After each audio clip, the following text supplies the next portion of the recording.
The world has a new pope, the first American in history, Pope Leo XIV, who blessed elated worshipers celebrating in St. Peter's Square. La pace sia con tutti voi. Peace be with you all.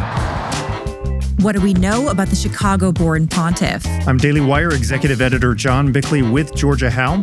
It's Friday, May 9th, and this is Morning Wire.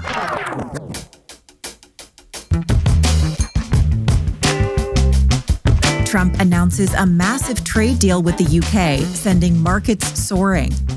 There won't be any red tape. Things are going to move very quickly both ways. And a Daily Wire investigation finds that an African aid group funneled taxpayer dollars to friends, co-workers, and even themselves. Thanks for waking up with Morning Wire. Stay tuned. We have the news you need to know. Trust isn't just earned, it's demanded. Whether you're a startup founder navigating your first audit or a seasoned security professional scaling your GRC program, proving your commitment to security has never been more critical or more complex. That's where Vanta comes in. Businesses use Vanta to establish trust by automating compliance for in-demand frameworks like SOC 2, ISO 27001, HIPAA, and more. For a limited time, our listeners get $1,000 off Vanta at vanta.com/morningwire. Again, that's VANTA.com/morningwire for $1,000 off. A new pope was named on Thursday, Cardinal Robert Prevost, the Catholic Church's first American-born pope. Prevost was elected by over 100 cardinals at the Vatican and addressed the world's Catholics afterwards. Daily Wire investigative reporter Mairead Elordi is here to tell us more. Hey, Mairead. So tell us about this new pope. Hi, John. Yes, so Cardinal Robert Prevost, who's from Chicago, was elected pope on the second day of the conclave. This was signaled by white smoke billowing out of the chimney of the Sistine Chapel as the cardinals burned their ballots. The crowd in St. Peter's Square erupted at that moment.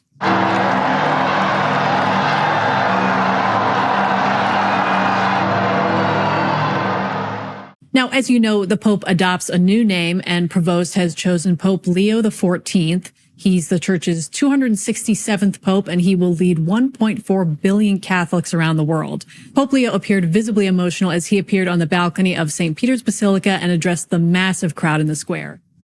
La pace sia con tutti voi. Peace be with you all.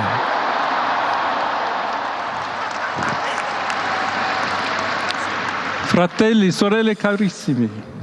Dearest brothers and sisters, Questo è il primo saluto del Cristo risorto. this is the first Il buon greetings pastore of the che ha dato resurrected la Christ, vita per il gregge di Dio. the good shepherd who has given up his life for God. And I should also like this greeting of peace to enter our hearts. Peace be with you.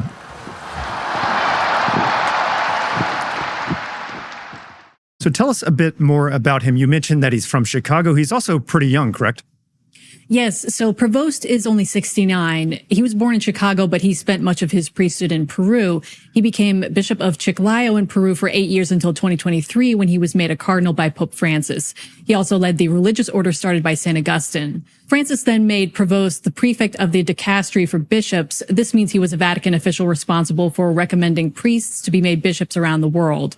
Prevost was not considered the most likely cardinal to become pope, but Vatican officials are often considered for pope. Now, we know Catholics and conservatives were very interested in seeing if there is a political leaning to the new pope. Where does Pope Leo stand? So Pope Leo has been strong on church doctrine, but he's overall seen as a centrist on political issues. We spoke to Sean Carney. He's CEO of the pro-life organization 40 Days for Life, and he had some insight on what Pope Leo could mean for the church. The Catholic Church has just been drug into so much stuff, whether it be telling the UN what to do, telling countries whether they need an open border or closed border. Certainly that's an issue here in America. And just so many issues and just seem to get away from the message of salvation and what the church teaches. And so I hope he's not as political as Francis, I guess. I think that's probably what a lot of people in their living rooms are saying, because we've just had so much of that. And I think we need to give him a chance. I think he can read the room. He came out in the traditional garb. He didn't, make a swipe at that. So I'm optimistic, but I think for most Catholics, honestly, they're just worried. Basically, it's not Leo XIV's fault. It's just the last 12 years have been chaos after John Paul and Benedict. He is not rash. This isn't an emotional guy. He's very stable. He does listen. He's a clear thinker. I think one of the things that's cool, aside from, I can see other countries just going nuts right now because there's an American Pope. So that part's kind of cool. Speaking plainly, I think that this was probably, like, for the liberal side, a compromise guy of like, look, we can't do Francis all over again. President Trump weighed in on the election of the new pope yesterday. To have the Pope from the United States of America, that's a great honor. That's a great honor. I'm watching, and they said, he's from America. And he said, that's great. Catholics are certainly rejoicing this week, and there's a sense of optimism around Pope Leo. You could really feel that throughout the day yesterday. And again, a historic election in the first American Pope. Marie, thanks so much for reporting. Thanks, John. President Trump announced a huge trade agreement with the United Kingdom on Thursday, and the markets responded well amid hopes of more trade deals to come. Daily Wire senior editor Cabot Phillips joins us from the White House to discuss the groundbreaking agreement. So, Cabot, a huge day for the Trump administration. What did the president announce yesterday? Yeah, ever since President Trump announced those sweeping tariffs at Liberation Day, he said other countries would come to the negotiating table to work out a trade deal. And on Thursday, we saw just that. Now, yesterday marked the 80th anniversary of Victory in Europe Day. President Trump leaned into that shared history and special relationship during his announcement yesterday at the White House. This morning, I'm thrilled to announce that we have reached a breakthrough trade deal with the United Kingdom, incredible country. Today is a victory day for World War II. We won the war together exactly 80 years ago, so there could be no more perfect morning to reach this historic agreement. Clearly, the president is very enthused about this. Now, the big question is, what's in the deal? Well, on our side, the president did hold firm on that universal 10% tariff he put in place last month, but he did offer concessions elsewhere. For example, he cut the British auto tariff from 27% to 10%. He also completely eliminated the tariff on British steel and aluminum. That'll go down to zero. For their part, the British did open up their markets to American ethanol, beef, and poultry. The White House says that will result in billions of dollars in the pockets of American farmers and ranchers. The Brits also agreed to purchase $10 billion of American Boeing planes in exchange for the U.S. eliminating all tariffs on Rolls-Royce engines and other parts. And of course, tech stocks skyrocketed Thursday on the news that the British had agreed to eliminate a digital tax that had been impacting American tech companies operating in the country. Right, so a big jump in the markets yesterday. Now, bigger picture, what does this mean for other future deals? Well, the president did hint that he was, quote, very close on numerous deals with other countries. At that point, he said Treasury Secretary Scott Bessent would soon travel to Switzerland for formal trade negotiations with China. He also said that he would not be taking a piecemeal approach with the rest of the countries in Europe, and instead would look to negotiate a broader deal with the European Union as a whole. And it's worth noting, in a clear attempt to maintain leverage for future negotiations, President Trump said that not every country can expect to get tariffs as low as the ones that Britain just secured. Have a listen. That's a low number. They made a good deal.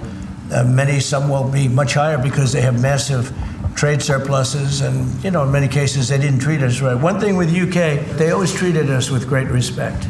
They treated us with great respect. The template of 10 is probably the lowest. Later on, Daily Wire White House reporter Mary Margaret Olahan asked the president if this deal included assurances that the British would do more to protect freedom of speech and freedom of religion in their country. Was there any assurances that you guys got on that front? You want to handle that?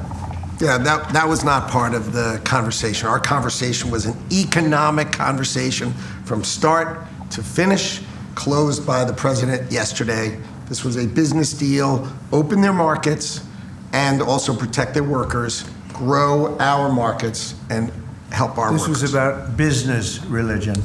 Business is sort of a semi-religion, but not nearly as important. I don't want to get myself into And in a really fascinating moment, the president sort of phoned a friend, calling in British Prime Minister Keir Starmer to offer his take on the groundbreaking deal. This is going to boost trade between and across our countries. It's going to not only protect jobs, but create jobs. And I want to thank you for your leadership on that, Donald, and for the way in which your team have negotiated this. So big day here at the White House. One trade deal down, the president hopes many more to come in the future. Well, definitely a growing sense of optimism. Cabot, thanks for reporting. Absolutely. A new Daily Wire investigation uncovers how one government agency went to great lengths to block a Doge audit. The African Development Foundation was deemed a resistance hero to the media for stonewalling auditors, including literally locking their doors. Daily Wire's government efficiency reporter Luke Rosiak found that this foreign aid group had a lot of reasons to keep its books private. He joins us now. Hey, Luke, so what did you learn about the African Development Foundation? So this is a small federal agency, kind of like USAID. It's got 30 employees and a $45 million budget. And by law, it's only allowed to give grants to Africa up to $250,000 each. The agency locked the doors and refused to let Doge in and said it wouldn't recognize Trump's appointee to lead it, Peter Morocco, who was also dismantling USAID. The group's board also filed a lawsuit claiming Doge was intruding on the privacy of its financial records, personnel, documents, and so on. Ultimately, the Trump administration seized the building with the assistance of U.S. Marshals. So Elon Musk has said when people get really angry about being audited by Doge, it's usually because they have something to hide. And that definitely applied here. What I found is that this group would give money to African organizations like it was required to by law, but then it would require them to redirect that money back to the United States to pay officials at their headquarters or their friends or former employers, almost like laundering it. Americans who worked at the headquarters of this agency in D.C. were literally getting wire transfers from African entities into their personal bank accounts. So we've all gotten the emails where the Nigerian prince offered to do just that, but you're saying these people actually made this happen. Yeah. I literally have a receipt for $17,000 from Kenya to a woman who was working as the assistant to the African Development Foundation's CEO. And the CEO, a guy named C.D. Glynn, would push unwanted projects on Africans as a way of steering money to his friends.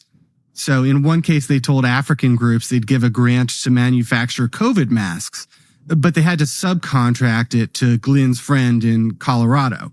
And the African group said, we don't want that. We don't need any COVID masks. We've already got as many as we need. But Glynn didn't care. In another case, they gave a grant to a Ghana group that had to use it to hire Glynn's former employer in D.C. So this sounds like exactly what people were speculating about with foreign money for USAID actually getting redirected back to Beltway types, correct? Yeah, exactly. I mean, there were so many conflicts of interest going on here. At one point, the African Development Foundation pushed its board members' pyramid scheme on poor Africans. The CEO of Herbalife, which was, remember, that basically pyramid scheme that was charged with violating the Foreign Corrupt Practices Act and accused of by the DOJ of tricking people into opening these money-losing businesses. He was on the board of this government agency, and the agency entered into a partnership with Herbalife where they were giving Africans some money and product and having Herbalife employees be their mentors. And they acted like it was with a charity that was associated with Herbalife, but no, it was actually with the for-profit multi-level marketing scheme. Now, refusing to let the Trump administration into an agency is a pretty drastic move. Do you think this foundation was indeed hiding criminal conduct? The USAID Inspector General suspected at least some of it was outright criminal for sure. The African Development Foundation's chief financial officer, Matthew Zehu, repeatedly steered about $1 million in grants and contracts to an African company called Ganium Limited with no competition.